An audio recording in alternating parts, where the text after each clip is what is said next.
Friday evening to you. Great to have you aboard, at least online. We'll be back to regularly scheduled programming when we get the green light or the amber light, right? Weeknights, 7:30 on MyRI TV and Fox Providence at midnight. In the meantime, a couple of developments. CDC says wear bandanas or cloth, something or other, on your face when you're going to be in a place with a lot of public discourse.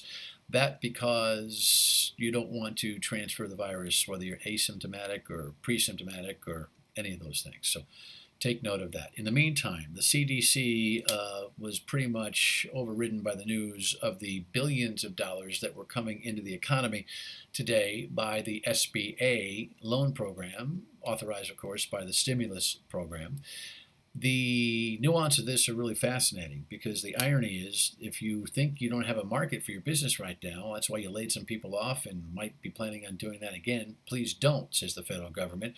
Please apply if you have employees of 500 or less, okay, pretty substantial companies. Apply for this payroll protection program. It's 8 weeks in length, and it's fairly unlimited in terms of the money that you can ask for, as long as you can substantiate a year's worth of payroll, then divide that by 12, which gives you a month's figure, and then multiply that by 2.5, because the timeline is 2 months, and then you get another half for other expenses like rent and the like. Even if you think your business isn't going to improve over this time with social distancing and all that kind of stuff, the SBA says go ahead and take the money because they want the businesses to be, in full shape. You want to make sure that you're still able to get going right away when you get a green light that the economy is turned on. So follow up on that. A couple other things. The governor today was a little cranky over social distancing figures. She cites public available data that says that we are 5 percentage points behind the national average for respecting social distancing. She didn't cite the specific numbers. I've been looking for them all day. Part of this whole thing of not questioning authority comes down to authority just saying things that can't be validated. Now, I'm sure the governor is not lying, not fibbing, but this is all part of the challenge I think that we have, where we're subordinate now as people and as members of the media to the governor's edicts, the governor's directives, and the governor's suppositions. We still need a little friendly tension between the press and leadership to make sure that at least we can validate and prove the things that our public officials are saying. So I hope that the press picks up the pace next week on the governor. She's providing a little bit more interaction on a teleconference after her afternoon briefings to the state. I hope that kind of evens things out a little bit for next week. Don't get me wrong, she's done fine. She's leading well.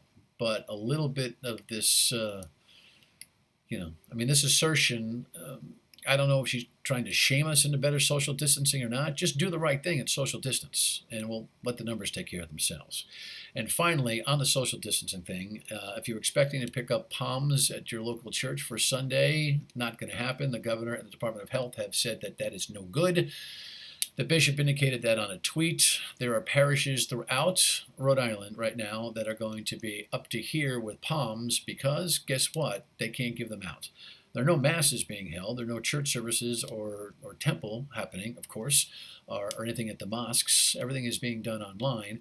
But the local churches, at least the Catholic churches, were looking forward to passing out palms in a social distancing fashion this Sunday. The governor has ixnayed that. So, deep breath.